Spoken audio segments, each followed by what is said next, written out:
This is great. I should do shadow puppets on my face. Meet at the library. Okay. Hey everyone, it's Julia and welcome to my channel, Shakespeare and Such. Look at my fun sleeves on my shirt. Today, I would like to do the mid-year book freakout tag because the year, according to my calendar that you can't see on my other shelf, is halfway over and I indeed am freaking out about it.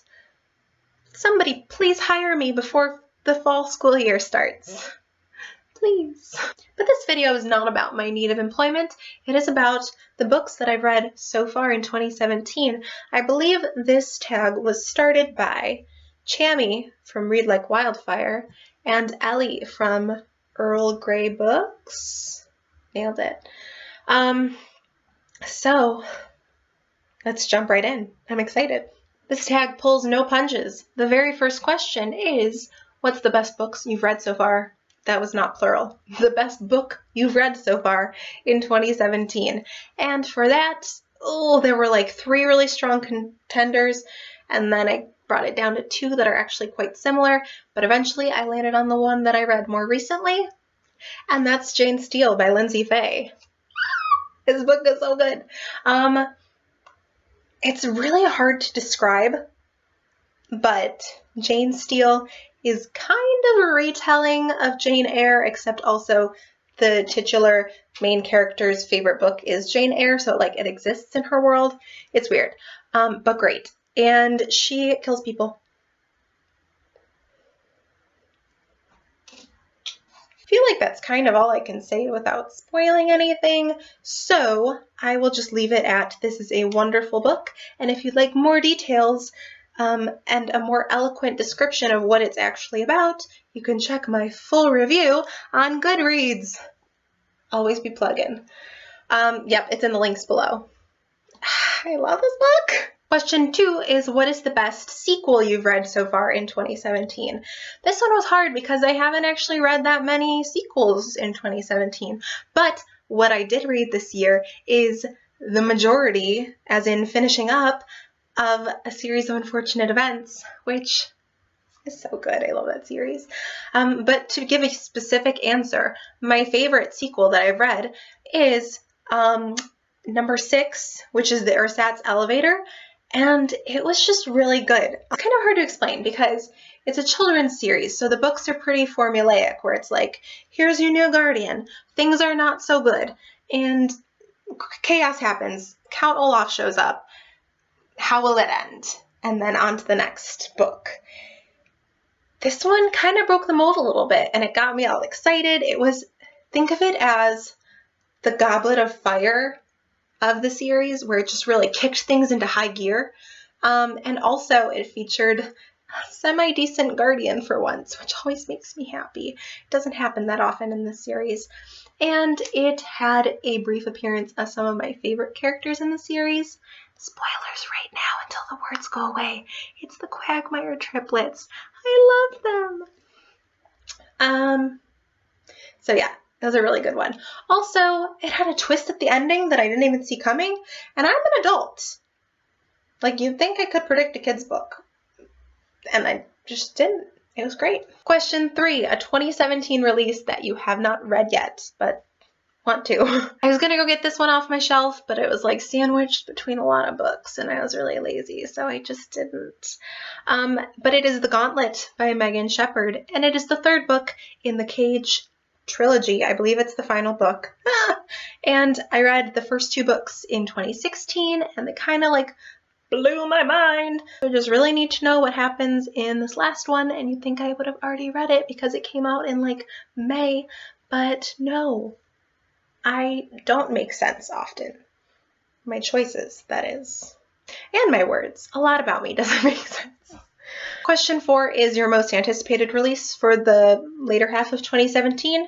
I didn't do any research on this, so I'm just going to say the illustrated edition of Harry Potter and the Prisoner of Azkaban because, good golly, those are beautiful.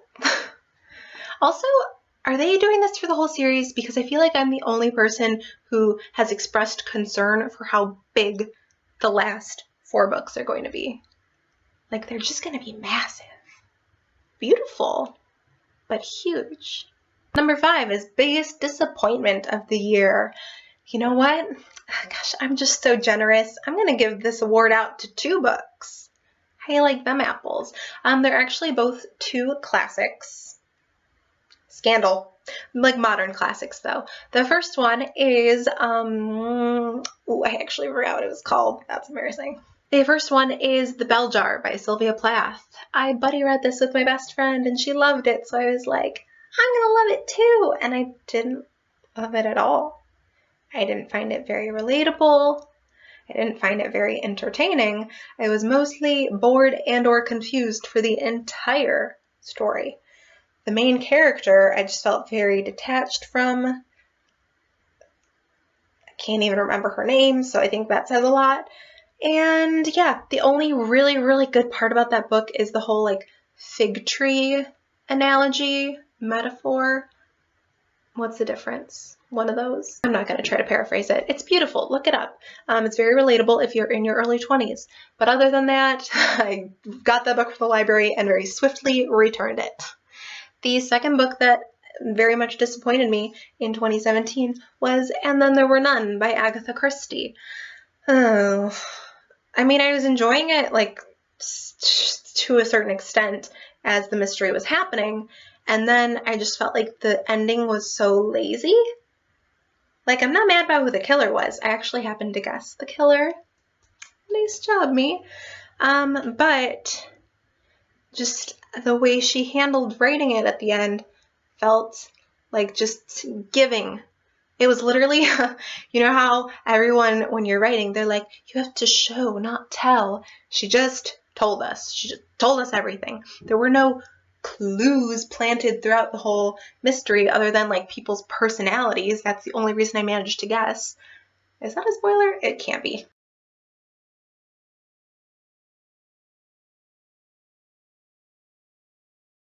So, I mean, slight spoiler alert, everyone dies in the end. So at that point, it's like, oh, no one managed to like figure this out and save anyone. That sucks. And then it's like, oh, well, there's no one else to write about. Let's cut to these 2 policemen talking about what happened. And I'm like, I know what happened. I just read it all. But who killed him? Like, I don't need speculation. I've been speculating the whole dang time. And then after that, because they don't even figure it out, it's like, a letter to Scotland Yard. And then it's just like this giant confession letter, like, here's how I killed them, and this is why, and here's la la la. And I'm like, this is such a lazy way of ending this book. I didn't like it. I didn't like that. Also, I could not tell you a single character's name from that book right now. Anthony. I remember Anthony Marsden, who's like the first person to die. So that's embarrassing that that's the only person I remember. Yeah, I was regularly like mixing up characters. There were only like 3 women in the whole dang book, and I constantly confused 2 of them. Constantly thought one was the old lady when the other one was the old lady. How? How is that possible? It's such a short story and there's only 2 female characters to mix. I'm done. This isn't a rant video. That really disappointed me. So yeah, 2 for 1 on most disappointing books. God, the spice is coming out. P.S. I do have a full review for And Then There Were None on Goodreads, so if you enjoy me ranting, because you're a monster like me, you can go read that. It's actually not that long, but it's a lot of this complaining. It's a lot more of that. Question 6 is biggest surprise. Now, I could have probably said one of those 2 last books for this, but the biggest surprise this year for me was actually To Kill a Mockingbird. Harper Lee, right? Yeah, I had to read To Kill a Mockingbird in 9th grade honors English. I didn't. I think I read maybe half of it, and then I just spark notes the rest. I'm a bad person. I'm a bad person. Yes, didn't really read it then, didn't really care. But now that I'm a mature adult, I was like, I should really read it. I should have that one under my belt as a reader. So I listened to the audiobook, which, by the way, have I talked about this? Is wonderful. Sissy Spacek does it. Beautiful. Anyways, listened to the audiobook, and I really loved it. Like, now I understand its importance and, dear God, the relevance of some of the issues in that story, sadly. And also, I just really love the characters, like Scout and Jem and Atticus, just all the Finches, Miss Maudie. It's a good bunch. Calpurnia. Yeah, I'm quite fond of it. And I didn't know if I was going to feel so attached to it after being so indifferent to it for all these years. So yay, biggest surprise. Next is favorite new author, either a debut or new to you. And I'm going to say a new to me author. And I've only read one of her books, so maybe, I'll have to read more before I know for sure that she's a new favorite. But I'm going to say, oh, it's right back there, you can almost see it, Mindy McGinnis, because I read The Female of the Species, and dear God, I loved that book. That's the book that was really closely tied with Jane Steele for my favorite book so far. So if that tells you anything, yeah. I think right after I finished it, well, first I sobbed hardcore. And then I went on Goodreads and I was like, Mindy McGinnis, what else did she write? Want to read, want to read, want to read, want to read. So hopefully I can pick up another book of hers later this year and see if she really is a new favorite. The next question is newest fictional crush. This is hard to answer for two reasons. First of all, I'm hopefully coming to the age where I'm getting too old for fictional crushes. Because really the majority of the time when I read a book and I feel great fondness for a character, it's more of me saying, I'm your mother now. I've adopted you in here, which is maybe problematic. And the second reason this is hard to answer is because I've been crushing on Cal since the first book. That's nothing new. Hey-oh. Okay, that was stupid. I really do like Cal from Red Queen a lot. He's a strong contender. Yeah. Or it sounds creepy to say from this book, but I think they get older as the series goes on. Tedros from The School for Good and Evil. He's just really sweet. He's a good kid.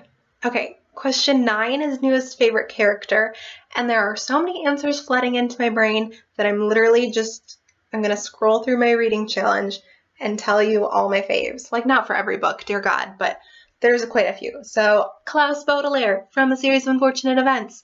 Yes, I love all the Baudelaires, but is Klaus my favorite? Absolutely. Also, the Quagmire triplets. I also love Rowan from Scythe by Neil Shusterman. Again, I feel like he's my son. I love the Finches from To Kill a Mockingbird. I did just kind of say this.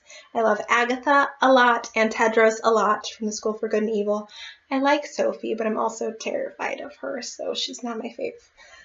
Who else? What do we got? I love Wendy Darling from Peter Pan. I mean, I've always loved Wendy Darling, but just reading about her really cemented that love, you know what I'm saying? I love Clarice from Fahrenheit 451. That's like, she's like Luna Lovegood before Luna Lovegood was Luna Lovegood, Like, she's weird and cool. I love Cal from King's Cage. How many times can I say that in one night? And I love basically all of the main characters from Jane Steele. Just all of them. Dang it, I keep giving away my answers in other answers. Number 10 is a book that made you cry, and there are 2 books that I sobbed at the end of, and I've already mentioned them, Peter Pan and The Female of the Species. Whew. Emotions.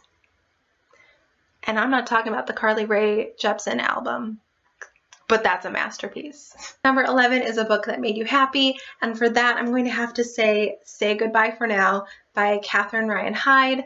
I actually lent this book to my mom, so I don't have it to hold up, but she's the author of Pay It Forward, so like, my heart. I forgot this is also a book that made me cry. I'm actually a crier. I'm surprised I haven't cried at more books. A Series of Unfortunate Events made me cry also. Anyways, what was I saying? Oh yeah, Say Goodbye for Now is just so precious. It's really a found family kind of story. It takes place in Texas, I believe, in, oh gosh, I want to say the late 1950s, if not the early 60s. It is about a female doctor, a black man, and his son. an abused child, and a wolf-dog hybrid, and how they all come together, and it was just really sweet, but really emotional. It got dark at times, but oh my god. Like, just when I think about them all together, my heart swells a little bit. Like, I'm happy for them. So that's my answer. The next question is your favorite book to movie adaptation you've seen this year. And I mean, I'm notoriously bad at remembering what movies I've seen, so this is really hard for me. But I'm going to cheat a little bit, and I'm going to say Wonder Woman, because I loved that movie so much. You can tell by the way my voice just got really dorky. And yeah, I laughed, I cried, it was amazing. And I mean, it's based on a comic book character, so that's a book to movie adaptation if I've ever heard of one. Go see it if you haven't. Oh my god. And Leigh Bardugo's Wonder Woman book is coming out soon. I can't wait. It's coming out in the August LitJoy crate. I don't know, they're doing like a weird thing where we get to know ahead of time for once. Gosh, I should really look up the details on this before I like lie to people. I don't know, go to the LitJoy crate Instagram and you can find out more information about this, but I'm so excited about it. And I know I'm getting one because I'm already subscribed, so it's going to auto-subscribe, so I'm golden. I'm golden, don't worry about it. The next question is your favorite video that you've made so far this year. And my answer is indicative of two things. The first of which being that I don't film very often. Sorry. The second thing that it shows is just what a messed up person I am. My favorite video that I've made so far is the first video I made this year, which is the worst books I read in 2016. It's really fun to talk about things you don't like. You could definitely tell I got a little carried away when I was talking about my biggest disappointments in this video. Yeah, it's a lot of that in that video. So if you haven't seen it, I recommend checking it out. It's just me being a bitter, bitter grapefruit for the whole video. Question 14 is the most beautiful book you have received or bought in 2017. And this is a hard one because I mean, I've stopped cover buying because that's bad, but I particularly try to find the best looking version of a book if there's more than one cover of it, because I'm a Taurus and I'm shallow. But I'm going to have to go with a book that I bought myself for my birthday, which is The Wish Granter by C.J. Redwine. I haven't read this, but let's just soak that in. It looks like it's all embroidered and it's got like the needle stuck in and like blood dripping off of it, and it actually doesn't look as glorious on camera as it does in person, but and also, okay, first of all, the hardback is this lovely white and blue, and then look at the end papers with that map. Oh my god. And the very last question, we made it, is what are some books that you really need to read by the end of the year? I mean, obviously, it's not a literal need to read any of these books, but the books that I would really, really like to read before the year is up are basically just continuing the series that I've mentioned that I haven't finished. So I really need to read The Gauntlet so I can finish up that trilogy. I would love to read the second, if not the second and third School for Good and Evil books, which I already own because I already bought them because I just know I will read them and love them. Yeah, that's all I'm going to go with. All right, so that brings us to the end of the tag. Shoo! If you liked this video, be sure to give it a thumbs up. I don't think I said that in my last couple videos. Whoa. Also, make sure to leave me a comment down below. Tell me, either answer some of your favorite questions from this tag, or if you've done this tag on your channel, make sure to let me know so I can check that out. It's a really good tag. I think they're really interesting. I watch every one I come across practically. Make sure you subscribe if you're so inclined, or watch an old video that you might have missed, or just that you want to rewatch. Might be a favorite. I rewatch videos sometimes. All right, pretty sure that was everything. You'll be seeing more of me soon. Bye. I don't like a book. I just really don't like a book, okay? There's a fury in me.